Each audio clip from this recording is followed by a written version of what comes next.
Bah, ce que je ressens, moi, je ressens quand même ouais, de la joie, parce qu'il y a beaucoup d'émotions. Comme là, ma cousine, elle a acheté un grand corps de ferme à la campagne. Elle a fait des chambres d'hôtes. Je me dis, peut-être ça peut être un endroit aussi pour me ressourcer, hein, partir un peu là-bas, reprendre contact. Et ma mère vit aussi dans le sud de la Touraine. Mais bon, je vais pas aller la voir. Bon, on m'a déconseillé. Elle vient d'avoir une maladie, la maladie d'Alzheimer. Et bon, j'ai pas trop non plus envie de me retrouver confronté à ça, voilà, en ce moment. Et puis, bah, j'ai une amie donc, du programme en 2 étapes qui m'a conseillé de ne pas y aller. Elle m'a dit, de toute façon, tu sais, là, ta mère, ça se trouve, elle se rappellera même pas que tu es venu. Bon, effectivement, elle m'a appelé. Là, j'étais dans les Pyrénées cet été. Je suis resté un mois dans les Pyrénées en réhabilitation respiratoire. Et donc, j'avais écrit, elle m'a appelé. Et eh ben, elle me dit, oui, je t'ai vu il y a 15 jours, tu es venu à la maison. Je dis, maman, ça fait 17 ans que je suis pas venu chez toi.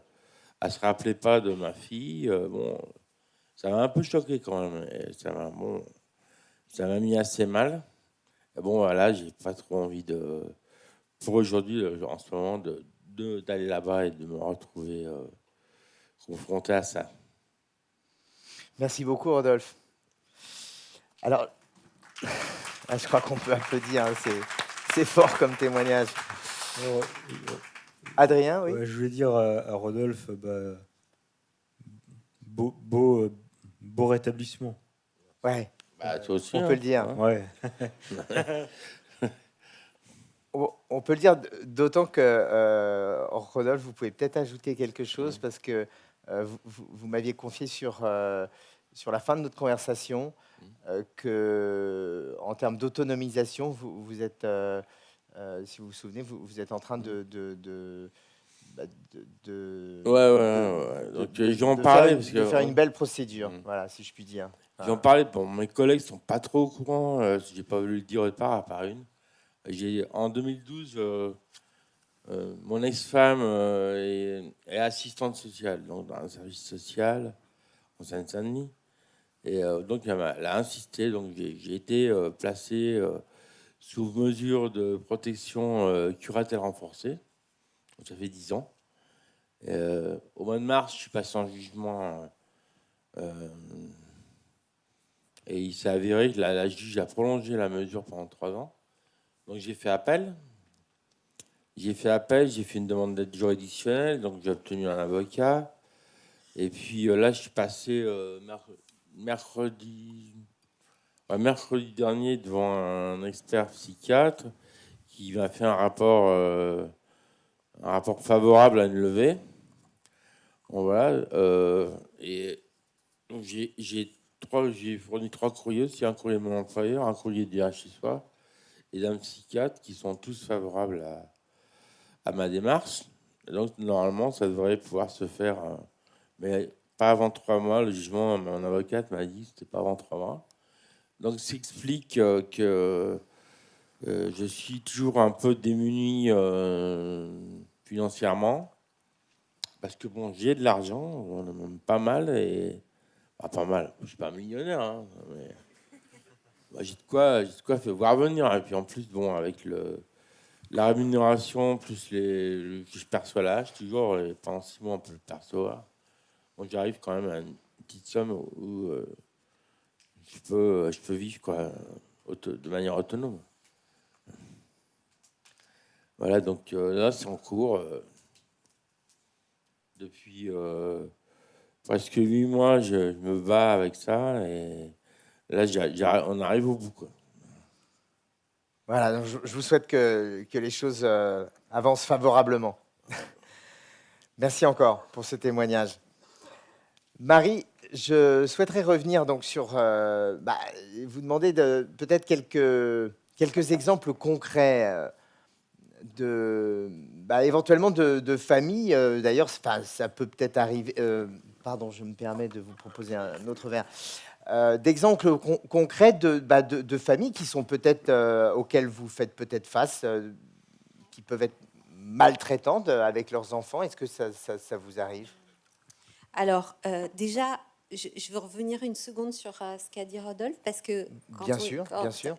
tu as commencé en disant j'ai pas de famille, mais en fait, la famille, moi je l'entends au sens large, c'est les membres de l'entourage, et c'est aussi, moi je reçois beaucoup aussi d'enfants, enfin de fils et de filles, et de frères et sœurs. Donc en fait, la famille, c'est pas forcément dans le sens descendant, ça peut être aussi dans le sens horizontal et ascendant, quoi. Voilà. Donc toi, en fait, ta famille, c'est ta fille aussi. Ouais. Voilà, ouais, ouais. Alors, famille maltraitante, alors, non, moi, j'en ai pas reçu. Alors, il y a un peu de tout, hein. Il y a... Alors, le problème, c'est que moi, je porte un regard quand même positif, inconditionnel sur les familles. C'est difficile pour moi de juger la famille à ma place de père aidante, parce que il y a un partage d'émotions qui est très très fort, et que quand la famille arrive, forcément on accueille ces émotions, et puis on les a toutes ressenties. Enfin, on est toutes passées par les mêmes étapes. Donc j'ai du mal à dire que cette famille est maltraitante. En revanche, je vois bien qu'il y a des comportements qui sont, comment dire, compliqués. Il peut y avoir des comportements de surprotection ou de surinvestissement. Alors, moi, je ne considère pas vraiment que ce soit de la maltraitance, hein. C'est juste un peu des comportements qui ne vont pas aider l'autonomisation, qui vont un peu freiner, qui vont être un frein à l'autonomisation et à la distanciation, donc au rétablissement familial, hein. J'aime bien il y a aussi la famille qui a plus de limites et qui sait plus où elle est. Alors, j'ai quand même une histoire à raconter qui m'a vraiment très laissé sidérer. C'est un frère que je reçois dans mon bureau et qui me dit, en fait, qui me raconte, parce que le premier entretien, ils arrivent, ils ont besoin de raconter ce qui s'est passé. Et donc, il me raconte, il me dit, voilà, mon frère a été très violent, c'était terrible, et la femme de ménage était sur place, elle m'a appelée. Donc, moi, j'habite quand même très loin, j'ai enfourché mon vélo, j'ai 50 minutes de route, enfin de route pour arriver. Et mon frère était en train de violenter une autre personne de la famille, mais au point vraiment de la mettre KO, quoi. Et je pédalais et je voyais que la femme de ménage, elle essayait de me rappeler, et moi, je pouvais pas. Et donc, à ce moment-là, ça me brûlait les lèvres. Je lui ai dit, mais vous n'avez pas pensé à appeler les pompiers? Et là, il m'a répondu un truc incroyable. Il m'a dit, non, parce qu'il y avait une urgence et un danger. Et là, je me suis dit,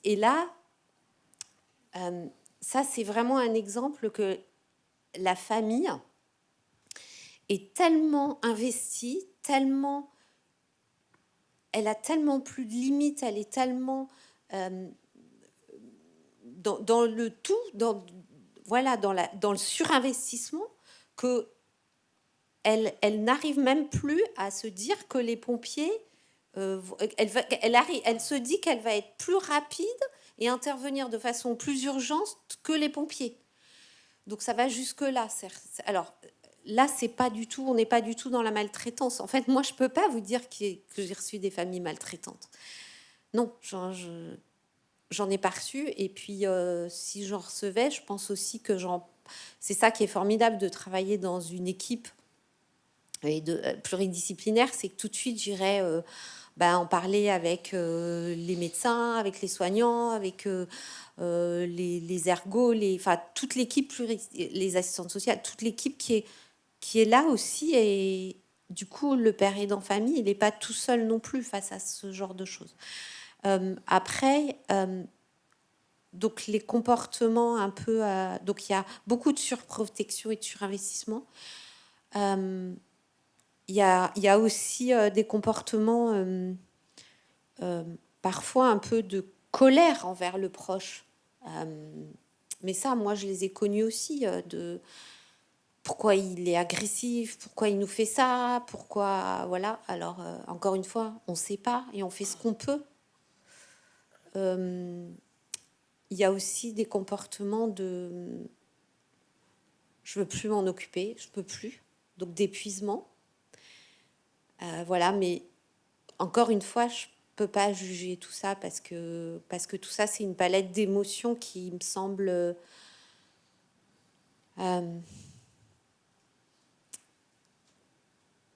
normale. Voilà. Mais c'est une étape. C'est des émotions qu'on va traverser, mais dont on peut sortir. Voilà. Moi aussi, j'ai été en colère. Moi aussi, j'ai souhaité que mon proche parte. J'en ai plus voulu par moment. Et puis, il y a des moments où on n'a plus d'espoir. Et tout ça, ça me semble des étapes normales et acceptables. Et on ne peut pas jeter la pierre aux familles de les ressentir. Voilà. Et c'est comme ça que moi, en tant que père aidant de famille, j'ai envie de les accueillir. Voilà. Et puis aussi, ce qui est formidable, alors je parle dans mon métier, c'est que j'ai la chance de travailler dans une unité où on est vraiment aux côtés des patients, on est avec les patients. Donc aussi, moi j'ai une tendresse pour les parents, j'ai une sororité avec les parents, mais j'ai aussi une tendresse avec les patients, enfin une proximité avec les patients. Donc, en fait, en les voyant au quotidien, en échangeant au quotidien avec ces patients, ça permet aussi de mieux accompagner les parents dans leurs émotions parce que du coup, on connaît mieux, comment dire, on a un regard vraiment dans le non-jugement. On peut lutter contre les représentations parce que les représentations, pour le coup, elles sont un frein très important dans le rétablissement. Et puis aussi, alors, il y a quelque chose qui est extraordinaire, c'est les liens que j'ai avec mes collègues pères aidants de famille, usagères. Donc, j'ai 3 collègues pères aidantes. Je souris parce que je sais que dans la salle, il y a des personnes, des collègues du pôle qui connaissent ces pères aidantes et mes échanges avec les pères aidantes et ma proximité, les liens que j'ai créés qui sont des liens presque affectifs avec eux, fait aussi que tout ça, ça permet de réguler mes propres émotions parce qu'on a des échanges comme... En fait, on parle comme Rodolphe vous a livré son témoignage comme ça, mais mes collègues pères aidantes, on a des échanges comme ça forts sur leur parcours. Aussi, je reçois les familles quelquefois avec une de mes collègues père aidante usagers, j'y arrive pas, qui raconte le parcours et du coup la famille a devant elle une personne qui est rétablie et qui représente l'espoir. Et ça, c'est merveilleux parce que du coup, ça permet aussi à la famille de se raccrocher à quelque chose de possible. Parce que moi, en fait, je symbolise beaucoup moins l'espoir. Je symbolise, ok, je suis une maman rétablie, mais ce qu'ils veulent, la famille, elle a du mal à comprendre qu'en ce rétablissement, elle va aider au rétablissement. Ce qu'elle veut, c'est que son proche se rétablisse. Donc, en fait, en voyant d'autres pères aidants, la famille, parce que la famille, elle n'a pas souvent l'occasion d'entendre des témoignages de rétablissement de personnes en souffrance. Là, elle est dans le bureau avec mes collègues pères aidants usagères. Donc, il se passe tout ça fait que on va lutter contre les représentations et lever les freins, en fait. Voilà. Mais surtout, pour revenir, j'ai peut-être été un peu trop longue à votre question de départ, est-ce qu'il y a des familles maltraitantes ? en tout cas, moi, mon regard, alors c'est assez drôle de dire que moi j'ai un regard, mais mon regard est un peu de côté et je peux pas considérer qu'une famille va être maltraitante. En tout cas, si je remarque qu'elle est maltraitante, je vais en parler à l'équipe, je vais voir ce qu'on peut faire. Et puis surtout, moi, je vais le vivre comme ne pas porter un jugement et essayer de l'aider. Voilà. Quels exemples vous pouvez nous donner de rétablissement familiaux? Alors là, j'ai tout de suite 2 mamans en tête. Deux mamans qui sont arrivées. L'une, le confinement avait été dramatique, qui est toute seule avec sa fille. Alors, la majorité était un gros pourcentage de parents que j'accompagne, enfin que nous accompagnons, mon collègue Christian Paquentin et moi-même, sont des femmes seules. Et là, ces 2 mamans, la première, elle sortait d'un confinement très difficile parce que elle avait été avec sa fille confinée pendant plusieurs mois et que il n'y avait pas eu tellement de situations conflictuelles, mais il y a une espèce de lien fusionnel qui s'était créé et du coup une situation très enfermante pour les 2. Et il n'y avait pas de prise en charge de soins. Donc, cette maman, la première étape, ça a été d'aider à ce qu'il y ait une distanciation. Parce qu'en fait, la maman n'allait pas bien aussi physiquement. Donc, il y avait une situation qui s'était créée d'aidant, aider, aidant, aider. C'est-à-dire que tout le monde, il y avait un lien aidant-aider dont on sortait pas, qui était en boucle. Donc la première des choses sur lesquelles on a travaillé, c'est essayer d'inverser, c'est-à-dire que cette espèce de... la maman disait, moi je vais acheter des packs d'eau à ma fille parce que ses médicaments lui donnent soif. Mais quand je vais acheter les packs d'eau, ma fille, je l'appelle pour qu'elle descende chercher les packs d'eau et les remonter. Mais je vois bien que pour elle, c'est très compliqué. Voilà, donc on a essayé de trouver des solutions toutes bêtes pour que les packs d'eau, il n'y ait plus de packs d'eau, mais qu'il y ait une bouteille d'eau qui soit remplie.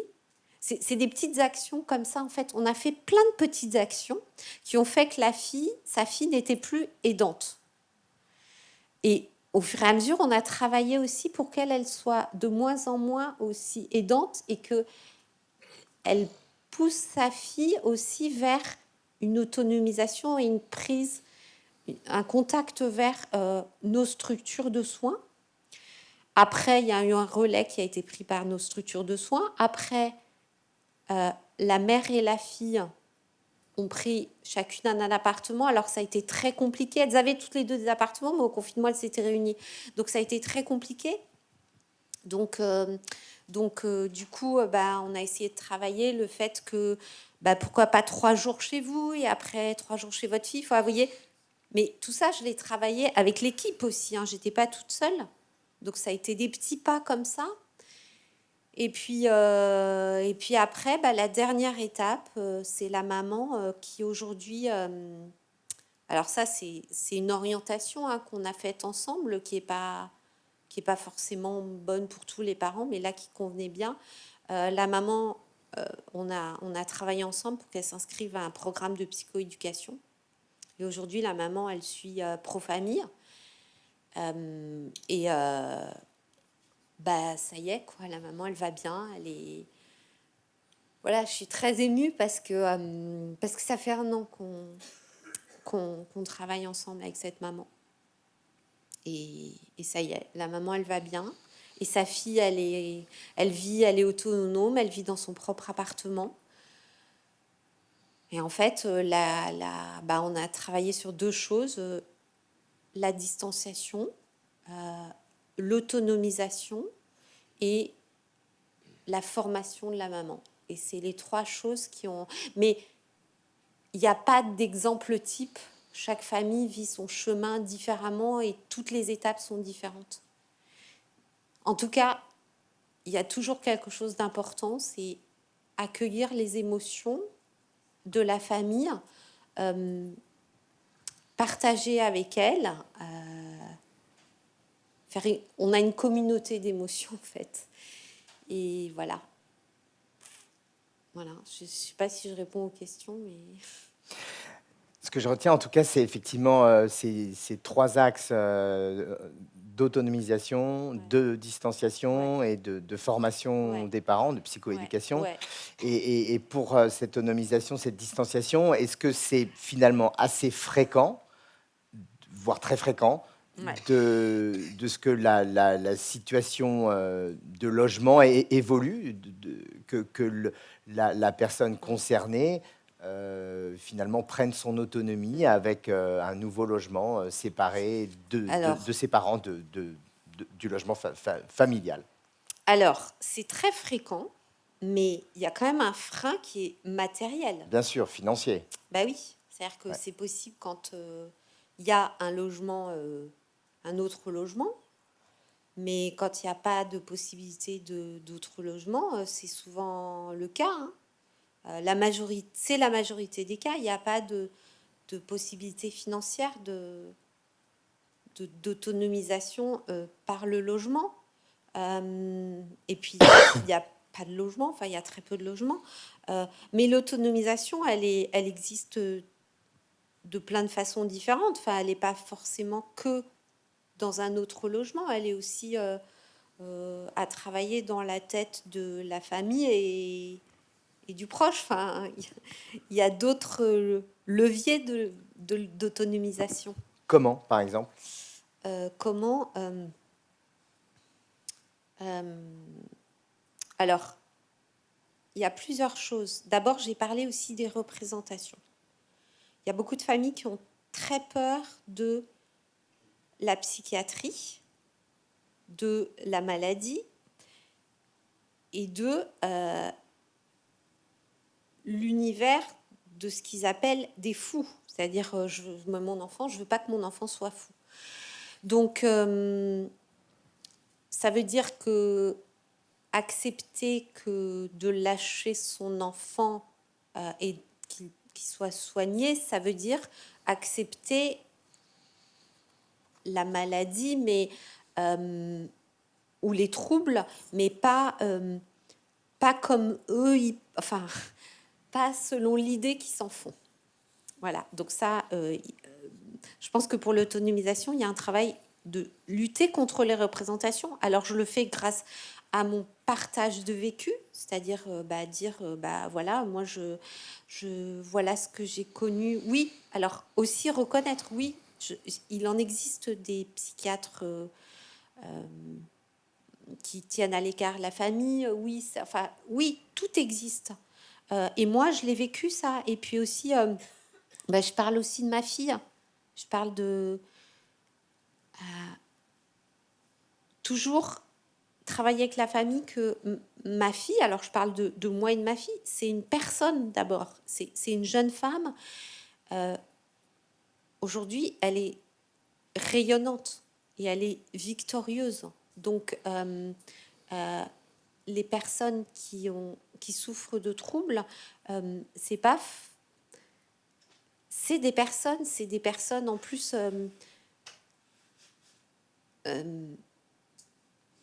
qui sont d'abord des personnes, quoi. Je n'ai pas grand-chose d'autre à dire là-dessus, là, maintenant.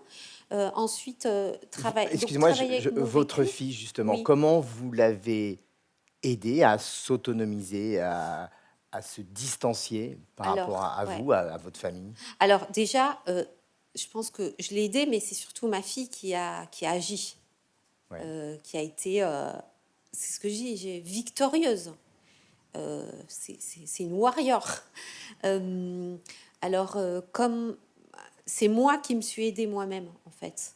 Et c'est en ça que la famille, le changement, il vient de chacun de nous.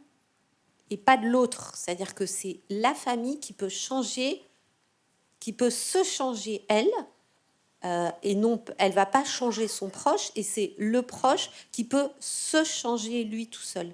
Donc moi, j'ai accompagné ma fille, mais c'est elle qui s'est changée toute seule. Et moi, j'ai changé. Et en fait, ça a fait une espèce de cercle vertueux, c'est-à-dire que elle m'a vu changer. Du coup, par exemple, je l'ai plus engueulée pour des trucs. Je l'ai plus engueulée parce que un jour j'ai compris que c'est pas qu'elle voulait pas se lever le matin, c'est qu'elle pouvait pas. Donc j'ai arrêté de l'engueuler. Donc à partir du moment où je l'ai arrêté de l'engueuler, elle a compris. Je t'entends, je t'entends valider ce que je dis. Voilà, elle a compris. Donc du coup, elle s'est dit maman, elle me parle autrement. Il y a du changement. Waouh, qu'est-ce qui se passe? En fait, on est rentré dans un cercle vertueux. Et puis aussi,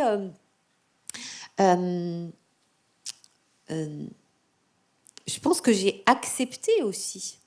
C'est difficile d'accepter que son enfant soit pas comme on rêve tous d'avoir des enfants qui vont bien, qui vont à l'école, qui vont au sport, qui ont des amis, etc. On en a tous envie, hein. Voilà. Et ben, il y a un moment où on se dit, non, ça se passera pas comme ça. Et c'est à nous de l'accepter. Donc c'est ce que je dis, c'est moi, maman, qui ai changé toute seule dans ma tête. Et puis aussi, ce qui m'a aidée, moi j'ai suivi Pro-Famille, hein. Donc je me suis formée à comprendre ce qui se passait, pourquoi elle pouvait pas, c'est pas qu'elle voulait pas, c'est qu'elle pouvait pas. Et puis aussi, j'ai appris à demander de l'aide et à m'informer et à m'engager aussi beaucoup. D'ailleurs, je pense que la père aidante, je pense que mes voisins vont pas me contredire, ce sont des métiers d'engagement, hein. Voilà. Je sais même pas parce que je me perds dans mes trucs. Je me perds. C'est très clair. Merci beaucoup. Adrien, alors on va reprendre un peu le cheminement de votre histoire, si vous voulez bien. Vous avez donc un parcours, justement, d'autonomisation, puisque vous avez petit à petit pris un logement et changé de logement. Oui, alors en fait, ce qui s'est passé, c'est après l'HP, voilà, il s'est passé 7 ans où j'étais toujours chez mes parents. Et donc, j'allais à la fac, rechute, hospi, j'allais à la fac, rechute, hospi, voilà. Et puis, il y a un moment où il y a eu un déclic. J'ai 36 ans. Quand j'ai eu 30 ans, j'ai changé de médecin psychiatre, qui est aussi thérapeute, et qui est vraiment pour tout ce qui est... qui est très, très compétent. Et alors déjà, on a revu tout le traitement. Et avec ma motivation et la sienne, il m'a un peu poussé à aller vers l'autonomie, à être plus autonome et moins dépendant de mes parents. Donc je suis rentré assez vite dans un foyer, le foyer thérapeutique de l'Élan Retrouvé. Donc l'Élan Retrouvé, c'est une très grande fondation pour les personnes atteintes d'un trouble psychique. J'ai passé 2 ans là-bas. Et ça m'a fait énormément de bien. Je pense que ça a été un peu ça m'a fait beaucoup, beaucoup de bien. Parce que pour les médicaments, on a appris à faire les piluliers, il y avait des heures de lever. Voilà. Donc, pendant 2 ans, j'étais au foyer. Et je me sentais vraiment libéré de ça. Et j'ai dit au psychiatre-chef, maintenant, j'en ai marre du foyer.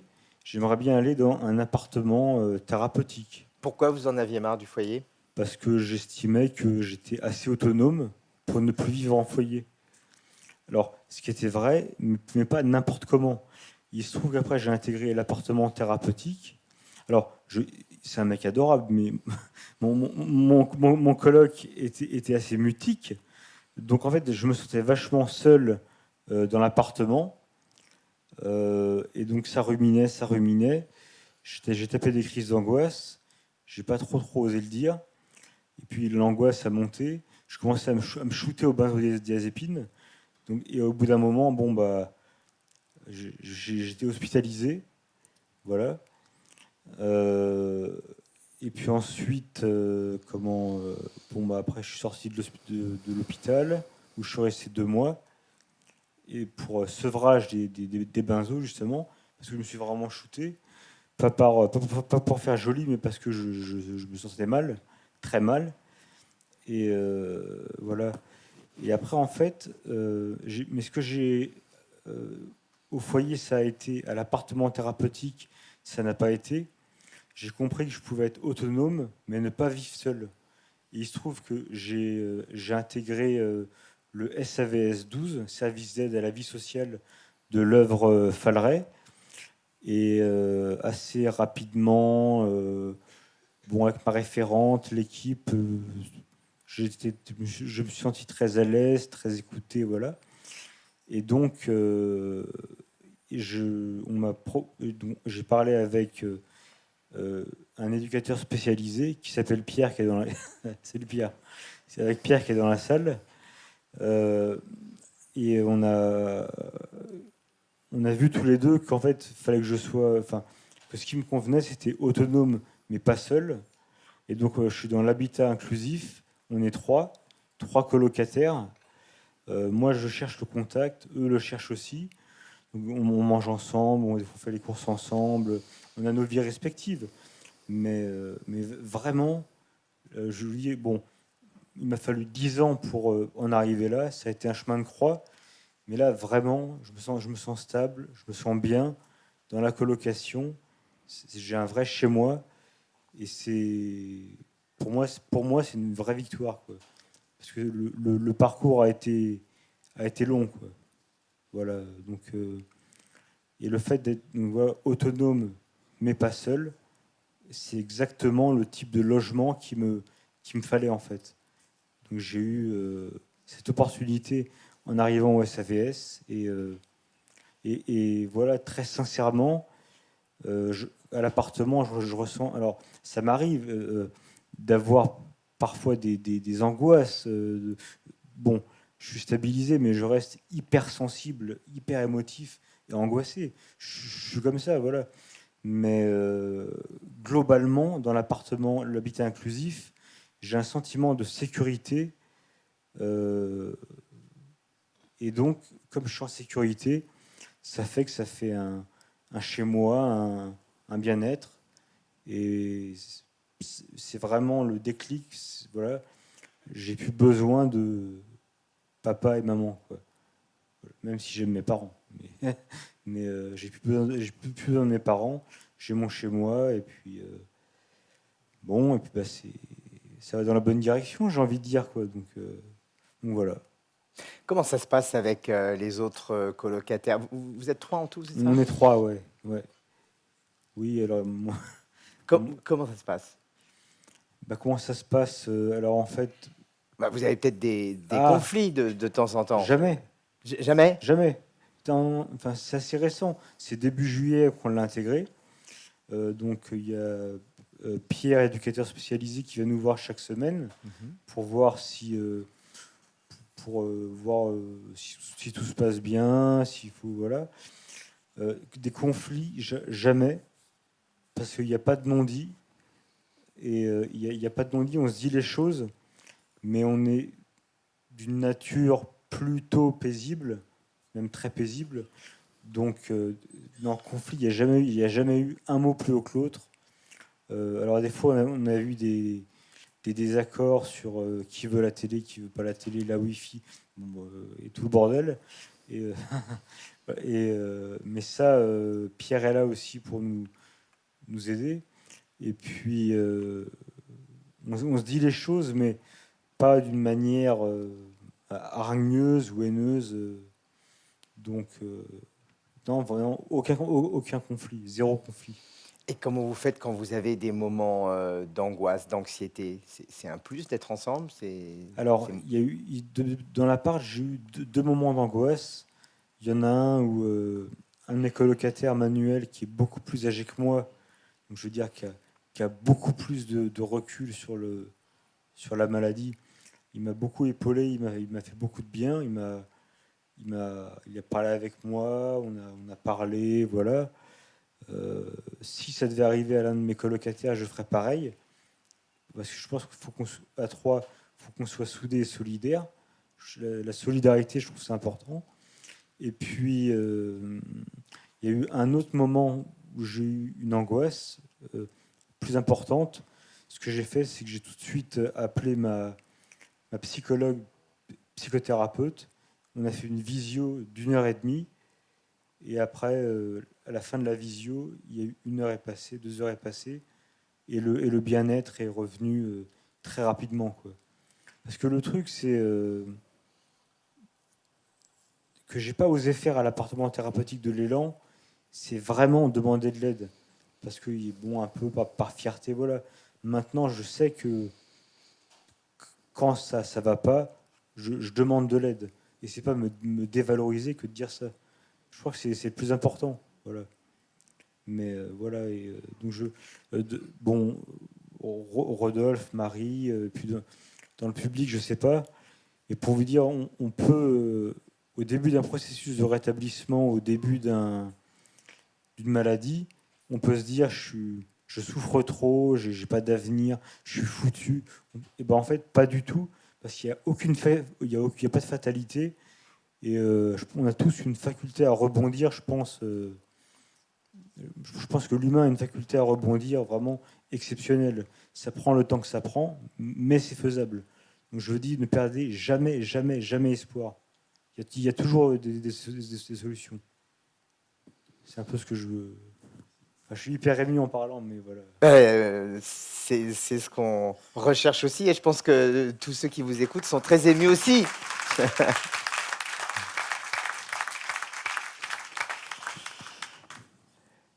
Comment vous voyez l'avenir, justement, maintenant que vous êtes en pleine santé, que vous vous sentez bien comme ça dans cet appartement? Alors maintenant, c'est Alors en fait, au SAVS 12, on fait beaucoup d'activités, donc ça permet de maintenir une vie sociale, faire des choses intéressantes, sympas avec d'autres. Et il y a aussi avec ma référente et l'équipe. Maintenant, c'est la question du projet professionnel. Donc, je suis en début on va dire, de parcours vers une vie professionnelle, sachant que j'ai des points forts, j'ai des qualités, mais j'ai aussi des points de fragilité. Donc, il ne s'agit pas d'aller bosser n'importe comment, avec n'importe qui, n'importe où. Voilà. Comme tu dis, Marie, bon voilà, mon identité, c'est pas psychotique. Je suis Adrien Le Guen avant tout. Je suis un être humain, voilà. Mais je dis que j'ai quand même une maladie et c'est à prendre en compte. Je ne peux pas faire comme si elle n'existait pas. Et je sais que il y a des points de fragilité, donc on va prendre le temps tranquillement avec ma référente d'un accès à l'emploi. Et le truc, c'est y aller étape par étape. Enfin, vraiment tout doux, un pas après l'autre. Et pour ça, je suis confiant, parce que j'ai dépassé tellement de choses que je suis confiant vis-à-vis de ça, justement. Je suis plutôt confiant, ouais. Formidable. On vous souhaite de réussir dans votre projet, quel qu'il soit. Si vous aviez un ou plusieurs conseils à donner, qu'est-ce qu'il serait? À donner par rapport à des jeunes adultes comme vous qui ont des difficultés et qui sont peut-être sur un parcours d'autonomisation ou qui n'ont pas commencé. Est-ce que vous avez des choses à partager par rapport à maintenant que vous êtes riche des enseignements de votre propre parcours? Je pense qu'en fait, chaque personne est différente, doit peut-être apprendre à mieux se connaître et savoir quel lieu est le plus adapté pour la personne pour se sentir bien, en sécurité et en épanouissement, quoi. Mais c'est au cas par cas, c'est savoir vraiment dans quel endroit on est bien. Ça peut être un foyer thérapeutique et ensuite un appartement. Ça peut être, c'est possible, ça peut être un studio tout seul. Ça peut être un foyer de vie. Ça peut être, comme moi, l'habitat inclusif. On a la chance d'être en France et il y a des super organisations autour de la santé mentale. Pour la petite blague, on n'est pas aux États-Unis d'Amérique, voilà. Donc, je pense qu'il faut que la personne prenne le temps de bien se connaître et savoir ce qui est bon pour lui. C'est au cas par cas, il n'y a pas deux individus pareils. Voilà, moi Merci. c'est un peu comme ça que je vois les choses. Merci, Voilà. merci beaucoup. Marie, est-ce que, un petit peu sur le même registre, est-ce que vous voudriez partager justement quelques enseignements encore issus de votre propre parcours de rétablissement et également des parcours de rétablissement des familles que vous avez accompagnées? Alors, moi, vraiment, si j'ai un conseil, c'est ne restez pas seul. C'est-à-dire demander de l'aide. Il y a, alors, bon, nous, les parents, ont beaucoup de chance d'avoir un service qui les a inclus dans le parcours de soins. Mais même en dehors d'une prise en charge médicale, ne pas rester seul. Il y a un tissu associatif formidable. Il y a quand même l'UNAFAM qui fait des tas de trucs. Ah oui, il y a les frères et sœurs aussi. Ça, je suis très sensible, moi, aux frères et sœurs. J'ai envie de la citer parce que j'adore cette association. Il y a l'association Les Funambules qui les accompagne, qui fait un travail extraordinaire. Et puis de toute façon, il y a plein d'associations. Donc ne restez pas seul. Et aussi parler de vos émotions, parce que je suis toujours émue en parlant de ce sujet-là, mais les émotions qu'on ressent dans cette situation sont toutes des émotions négatives, c'est-à-dire culpabilité, un sentiment d'impuissance, colère, tristesse. Donc ces émotions-là, elles restent en cocotte minute, hein. Enfin, elles font effet cocotte minute. Donc ne restez pas seul voilà. Et puis la deuxième conseil que je vous pourrais donner, c'est non, il y en a trois. Le deuxième, c'est que la famille a vraiment un rôle à jouer dans le rétablissement. Et ça, la famille ne le sait pas, n'en a pas conscience.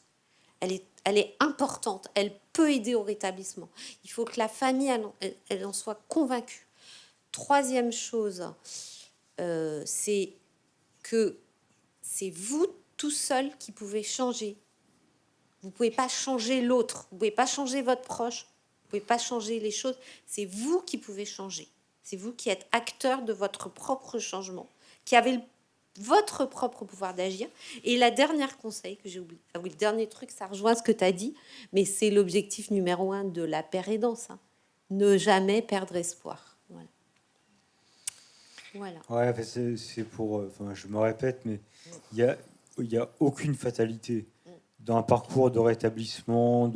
Ça peut prendre 5 ans, 10 ans, 15 ans, 20 ans, mais ça prend le temps que ça prend, mais c'est vraiment faisable.